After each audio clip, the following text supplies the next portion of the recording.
Welcome to Grounding Ascension, where we explore topics around activating and integrating our I Am presence, coming back to our true selves. I am your host, Celeste Glus. Aloha friends, and welcome back. I'm excited to share with you this information that's coming in at this time. And I think it's such a great opportunity to share it with you because of everything that has been happening so far in our collective. So as you're very well aware, there's a lot of transformation and a lot of acceleration of our choices, meaning a lot of the things that we are choosing and thinking are happening very quickly, almost so quick that it's hard to keep up with. So that actually means that we are becoming more powerful and stronger as co-creators.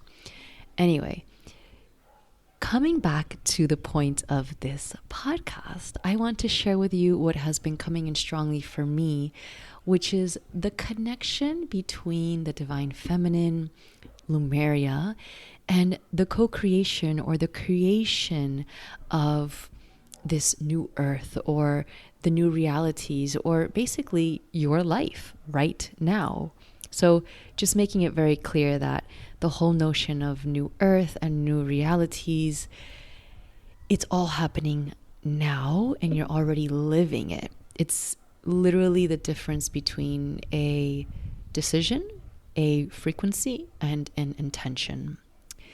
So making it as grounded and practical as possible, I'd like to share with you some of the connections that are coming through for me. And I think it's going to help you really understand and realize how important it is that we stay grounded and true and integral at this time with whatever it is that we believe in, however we feel in our bodies, and most specifically, what we genuinely desire to create and to live.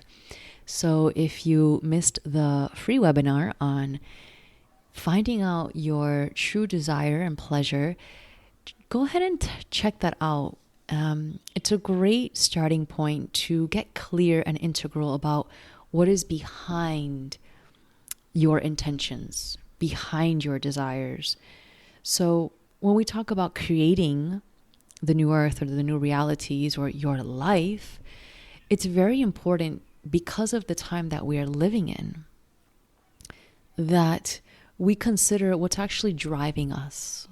What is our desire being driven by? Is it by something that somebody else told us would give us satisfaction?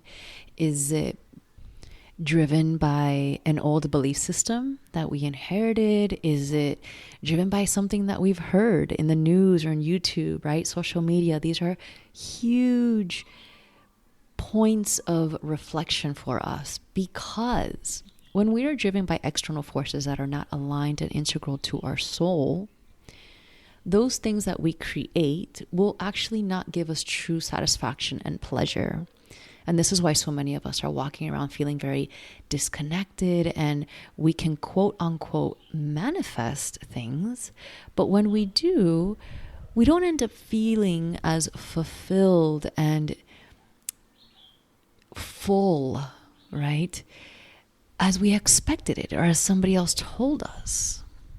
Or maybe it's just simply not sustainable. Whatever we manifested is not something that is sustainable for ourselves or for the world or for the family around us, the community. So what does this all have to do with the connection between the Divine Feminine and Lemuria and creation? Well, Lemuria has always been referred to as this ancient civilization that was very connected to the Divine Feminine. If you read my book, you would know that I don't see it that way. My memories and experiences with Lemuria were in reference to a state of consciousness that was purely crystalline and unity consciousness based. Meaning there was such a balance between divine feminine and divine masculine that the concept didn't even exist. There was no need to pinpoint divine feminine and divine masculine because they were completely merged and unified as one. Now, through time, it did end up becoming distorted. And I think when we look at Lemuria with a set of eyes comparing it to Atlantis, we automatically put it into this box of divine feminine. Now, I do have to say that what has come through, most specifically recently as I dive deeper with the divine feminine work and the mysteries of the divine feminine, is that Lemuria held a very powerful component of creation, what we call the blueprints or the templates of that civilization, of the beings that were there at that time. It held the templates of pure crystalline co-creative abilities, meaning that all creations were in alignment to the cosmic universal law and God's source consciousness. Now, that inherently implies that there is a strong foundation and understanding of the divine feminine, even if they didn't use those words. So I hope that's becoming sort of clear for you that Lemuria, although I don't see it as a feminine society, because it was so integrated between the divine feminine and masculine, its creations were automatically sort of entrained or holographically projected from a place of divine union, which inherently holds the mysteries of the pure and true divine feminine. Now, fast forward to this now moment, to this time and space today, 2021 in our human earth. Who cares, right? Like, okay, Celeste, Lemuria, whatever, feminine, whatever, maybe it doesn't even make sense to you, but stay with me. As we step forward into these new realities, as we co-create new ways of living and being and interacting and doing quote unquote business and work and being of service out into the world, we are quite literally creating new realities. Those of us that are awakening and awakened and actively pursuing a conscious evolution of our species, right? A conscious evolution of our consciousness. We are the foundation and the creators of the new earth. Right now, it's happening right now. And this correlates with the rise of the divine feminine. Now, there have been a lot of distortions, as always, when something activates and awakens within a civilization on a global level. Anything that is global on a mass scale has to be watered down and distorted at some level, at least in the consciousness that we have been. So just understanding that, yes, there's been a rise of the divine feminine, but the true mysteries of the divine feminine, I think, are only now being revealed to very specific souls on this planet. And this is the ancient wisdom that was held within Lemuria. So it's so interesting because all is one. The divine feminine mysteries are just part of universal consciousness. That's all. In order to create an integrity with the cosmic universal law, let's say, or with integrity to your divine I am God presence, there must be an understanding and a foundational anchoring of the divine feminine wisdom within you. Whether you use those words and you're consciously aware of it or not, chances are you would be aware of it at some level. So as we take on the responsibility of creating the new earth, we are at the same time being guided by the divine feminine and by the very same templates and blueprints that existed in Lemuria. Now, if you connect to Lemuria, if you feel a connection there, that is really beautiful and powerful to sort of tune into at this time. Why? Because if an essence or a part of you feels connected to or knows that you existed in the time of Lemuria, then you already have the blueprints of what it means to co-creatively and consciously create a new earth reality. Again, whether you consciously realize it or not.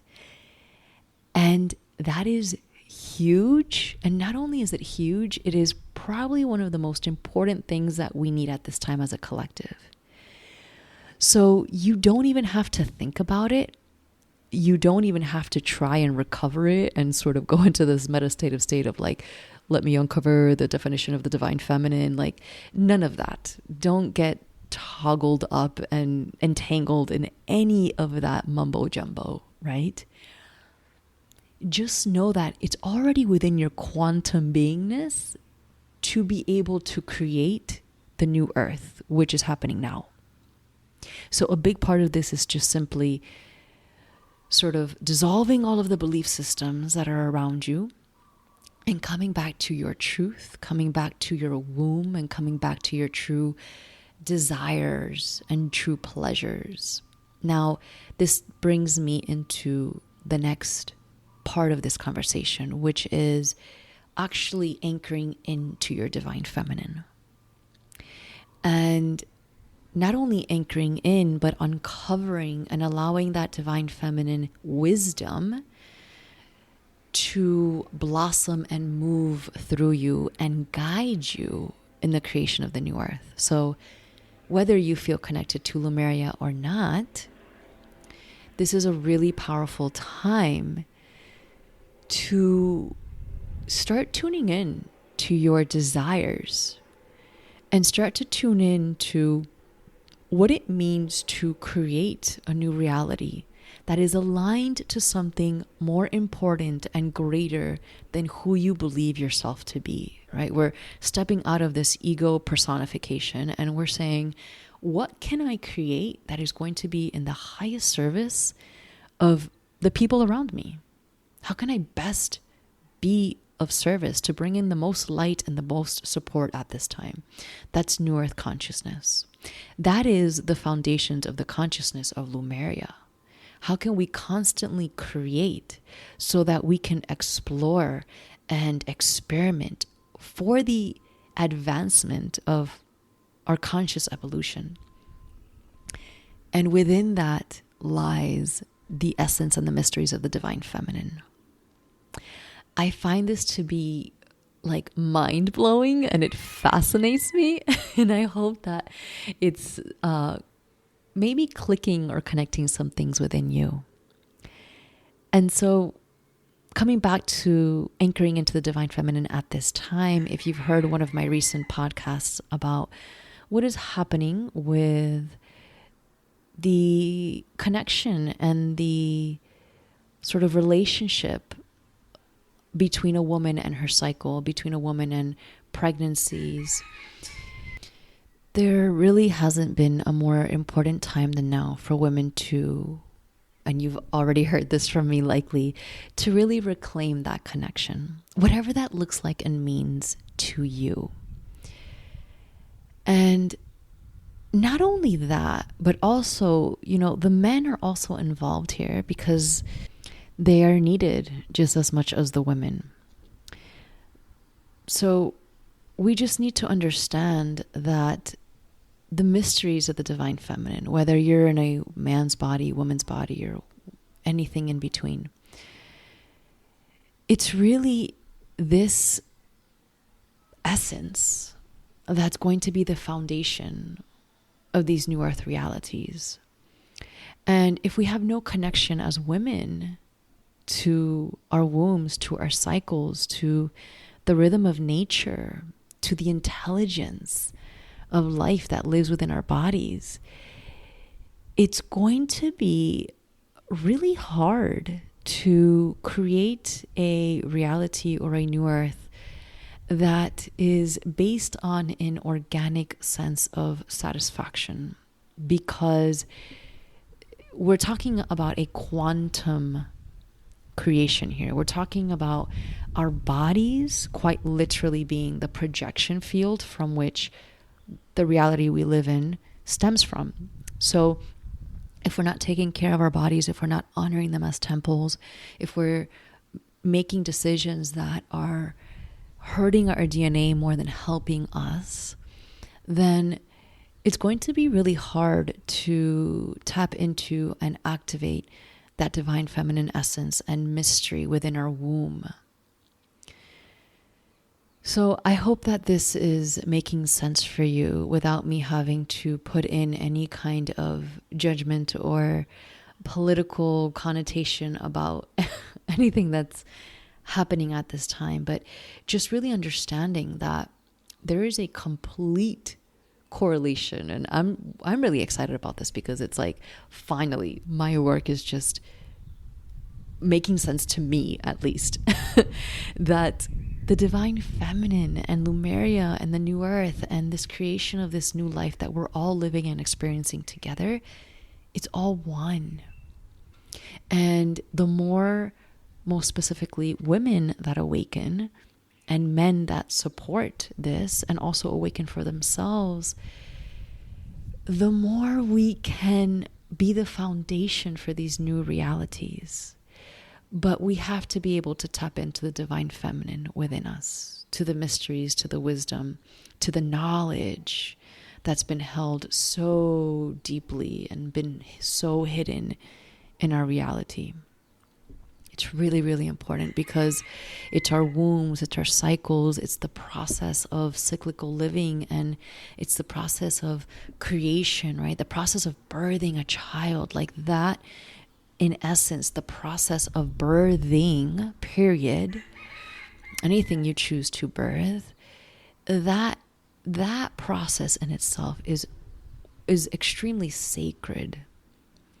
And that process, when it is foundationally established with divine feminine principles and divine feminine mysteries, becomes completely protected, if you will, in a golden stream of light around it, so that it can be birthed and protected and seen through its evolution through time. But when we are birthing children, projects, realities from a place of incongruency, from a place of self-hurt, from a place of distortion, then we will continue to see what we're seeing now on this world stage, which is basically everything that you see on the media, right? So just coming to a close here, really understanding and realizing that, one, if you are a Lemurian soul or you feel connected to Lemuria, you have a divine blueprint, a divine connection in your quantum DNA that is already established for you to connect to the principle of divine feminine energy and mysteries, so that you can create these new earth realities now. And even if you are not connected to Lemuria, it's really, really important to understand that your connection back, your journey back with your own divine feminine energy, is literally the foundation and the pathway to create new earth now, to create the new earth frequency, to create the new earth projects and businesses and children and communities, right? This is the time. We are laying the foundations in this transformational phase for the next few years, which will be life-changing and will basically mark the before and after, will basically mark the division of worlds as we know it. So I hope this has sparked some kind of light, some kind of inspiration, and some kind of coming back to your divine feminine and to the responsibility that we have as a collective at this time to be the birthers of these new realities, of this new earth. All right, my friends. By the way, if you haven't checked out my book, I'm going to put a link below so that you have an opportunity to read my story, my connection with Lemuria. A lot of it was channeled and was very descriptive about what Lemuria was like, how it functioned from my perspective and my experiences. So go ahead and check that out. And as usual, if you have any questions, feel free to reach out to me. Sending you a lot of love. Mwah.